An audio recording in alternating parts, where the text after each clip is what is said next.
Welcome back to Sissy Maya. Make sure to subscribe to our channel to never miss an update. Additionally, consider subscribing to my Patreon to get access to these features, and much more. Li Wei's eyes glistened with tears as he stood at the doorstep of his family's rundown hut. The distant roar of the jeep called him to his new path. He exchanged a final, tearful gaze with his father, both knowing it was farewell. Wei's destiny, dictated by the state, diverged drastically from his aspirations. At 16, deemed too sensitive for warfare or not intellectually inclined for science, he was assigned the role of wife and mother, a fate sealed by societal judgments. His thoughts turned to the alternatives, acknowledging a fate less favorable. He could have been relegated to the role of concubine, tasked solely with appeasing the desires of others. The prospect haunted him, yet he found solace in the ability to nurture life, outweighing the grim realities. His father reminisced about a time before the imposition of body-swapping technology, when personal autonomy still held sway. Reflecting on the societal shifts since the 1980s, he pondered how the soul had become subservient to the dictates of the body. The introduction of Western technology reshaped communist ideology, emphasizing the significance of one's physical form in determining societal standing. The once egalitarian principle evolved into a system where individuals received bodies deemed fitting by the state. The government leaders concluded that to surpass the Western powers, a cohort of warriors with minds perfectly aligned with their bodies was necessary. The bravest and most intelligent men were matched with suitable bodies if they didn't possess them already. Those with scientific aptitude were assigned lesser bodies and sent to laboratories. Men exhibiting traits deemed feminine, such as sensitivity or homosexuality, were exchanged with women possessing more desirable attributes, destined for motherhood or other roles. Similarly, women deemed capable of becoming great warriors if not for their gender were swapped with men displaying strength but lacking the will or intellect for combat. Intelligent women were matched with weaker men, trained as scientists free from the hormonal fluctuations affecting females, enabling them to focus on discoveries benefiting the state. Those who didn't fit these categories were swapped as needed, utilized as slave labor for the greater good. Initially, there was resistance, particularly among students directly impacted. Male rebel leaders, in their late teens and early 20s, were apprehended and exchanged with aging leaders of China, prolonging the regime's rule while incapacitating dissenters in elderly bodies. The futility of opposition became evident as resistance crumbled. "Time to depart," the jeep driver urged. "Go, my son. May your new path bring honor to our family," Wei's father encouraged. "I hope whoever inhabits my body brings honor to yours," Wei replied. With one last glance at his former home, Wei wiped his tears and strode towards the jeep, resolved to face his fate with bravery, aware it might be his final act of defiance. Li stepped into the back of the jeep, stealing one last glance at his parents, who had devoted much of their lives to guiding him into manhood. Yet, their efforts, now lost on whoever would inherit his body, seemed futile, a failure that burdened them with guilt, though Li shouldered the blame. But who was truly at fault? In Dr. David Blackburn's The Psychology of Body Swapping, he argued that our identity is shaped by both environment and body, suggesting swapping isn't always the answer. Unavailable in China due to its ban, Li could only imagine how his situation might differ had he read the book. As the jeep traversed rural China's dirt roads, Li admired the wildflower's freedom, contrasting it with his impending loss. Each jolt of the unpaved streets reminded him of the masculinity symbolized by the body part between his legs, a constant presence he had always taken for granted. He grasped it, savoring the final memory, aware the next touch wouldn't be his. Aroused, he battled the urge to masturbate, haunted by the prospect of his future self. Arriving at an old stone fort, Li joined other boys his age, some bewildered, others in tears, all facing a similar fate of becoming women for the state's cause. Amidst cries, he learned they hailed from across China, destined for roles like his. Their gathering was interrupted by a stout man in army attire, signaling the beginning of their transformation. "Welcome to your future," and to the bright future of China. You're on the brink of making a noble sacrifice for the greater good, surrendering the body you've known since birth for one deemed more suitable by the state. Resistance is futile. Your existence itself is a privilege granted by the state's decree in 1972, regulating family sizes and thereby controlling your destiny. For you, that destiny is womanhood. Some will be trained as courtesans, adept in satisfying the desires of our troops. Others will become wives to our brave warriors and mothers to the next generation, guiding China to its future glory. Your names will be called, leading you into your new lives through the door on my left. Li awaited his turn, witnessing resistance met with force. Once inside, he was directed to a chair equipped with a helmet and wires, facing a girl of similar age, seemingly asleep. Curious about her selection, Li was reassured by a man in white, injected with a sedative, and drifted into sleep. Upon awakening, he found himself in a new room, draped in a flowing white robe, now a girl. Sensations unfamiliar and unwelcome flooded her consciousness, accompanied by fear and apprehension of an uncertain future and the shame of her diminished status. She pondered the possibility of love in a world where the state controlled souls, feeling reduced to a vessel for reproduction without understanding the cause she was bound to serve. She surveyed the rows of cots, filled with others who had undergone the transformation into womanhood. Hearing sobbing nearby, she turned to her right, where a stunning girl lay, clearly designated for a different fate. Moved by empathy, she reached out to comfort her companion. "Don't despair. It could have been worse. We might have been relegated to slave labor."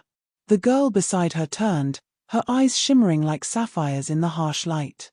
Sniffling, she responded, "For you, perhaps. You've been chosen as a mother, haven't you?" "Yes, I've been selected for childbearing. At least you'll have the opportunity to bear children. I'll bear only shame as a barren whore. I didn't deserve this." China could stand strong against the West without resorting to body swapping. I've heard in the West, some men willingly undergo such exchanges.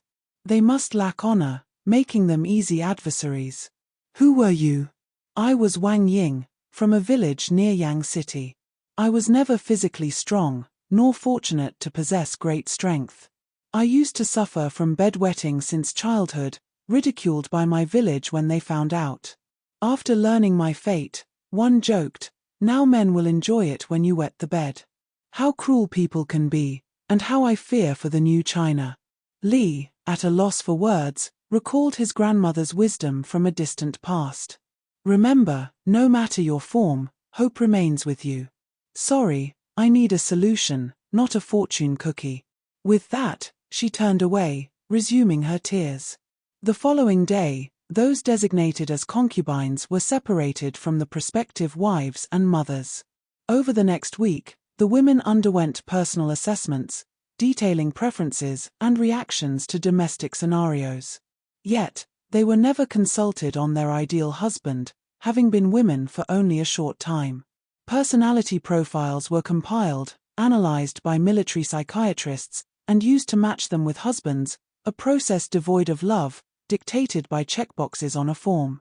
They were relocated to another section of the compound for a month of intensive training in their new roles.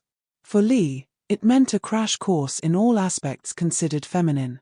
They underwent instruction on female hygiene, menstruation management, and traditional attire. Additionally, they received training in domestic skills like cleaning, cooking, and household management for their future husbands. There was also a course on pregnancy, feeding, and childcare, instilling fear in those formerly men who never imagined such responsibilities. However, this was only a mild apprehension compared to the final session, a demonstration of the female role in sexual relations. Led back to the open area, which served as both a training ground and lecture hall, they faced a tall man in military attire at the podium. "As wives, one of your crucial duties is to fulfill your husband's sexual needs. Allow me to demonstrate," he announced, introducing two recruits, a naked man and woman. Li watched as the pair joined them on stage. The man, muscular and well-endowed, stood alongside Wang, whose tearful resignation had transformed into a gaze of anticipation. Our recruits, such as Tsiping here, have undergone hormone treatment to enhance their sexual response and eliminate any residual male resistance. They are devoted solely to pleasure. If any of you doubt your abilities, a milder version of the drug is available. Now, Tsiping, please demonstrate oral sex. Tsiping, formerly Wang, promptly knelt and began performing oral sex on the warrior, while he appeared indifferent, as if preoccupied. This is oral sex, the instructor explained, a quick means of sexual gratification without full physical engagement from the man, allowing him to multitask. While popular among certain Western leaders, it lacks the satisfaction of traditional intercourse and won't result in the children you're intended to bear. Success requires full physical involvement from both parties. Tsiping, assume the traditional position. Without hesitation, Tsiping gave the warrior's male organ a final stroke before lying on the floor, legs spread, signaling readiness. He joined her, thrusting into her as if oblivious to the watching women. Their vocal orgasms marked the end of her training. The following day, a soldier stood beside Li's cot as she awoke. "Good morning.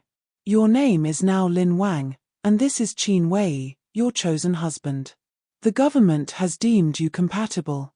Handed a small photo, Lin examined her future partner, hoping for kindness despite warrior norms. Yet, she felt no love, only fear.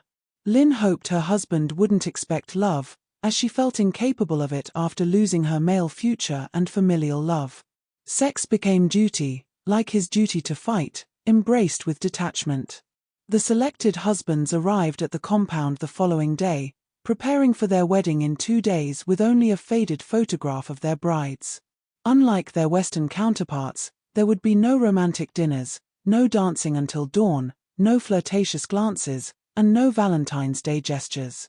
2 days later, clad in their finest uniforms, the men and women, in simple white wedding gowns, were united in holy matrimony for the state of China, in a solemn ceremony devoid of reception or bouquets.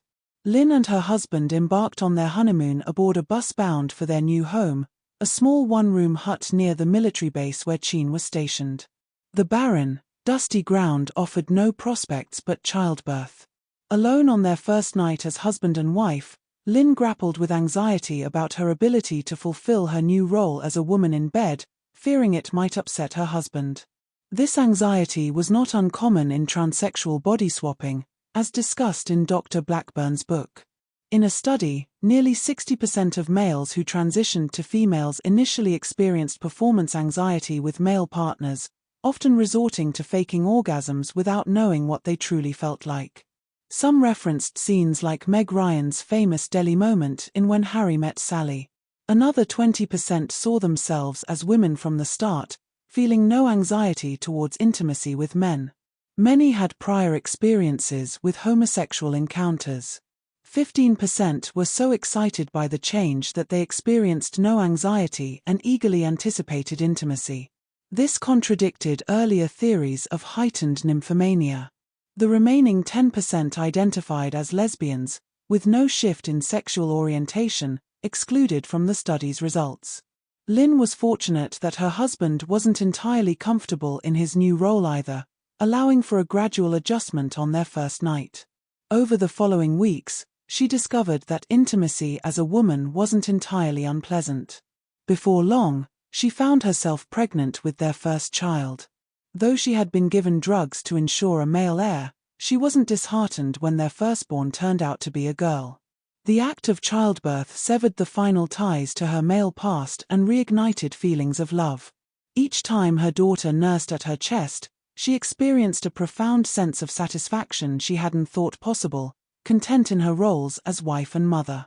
Though she couldn't control her own destiny, Lin hoped her daughter would grow up in a new China where choices were clearer and futures more within individuals' control, perhaps even free from the need for body swapping.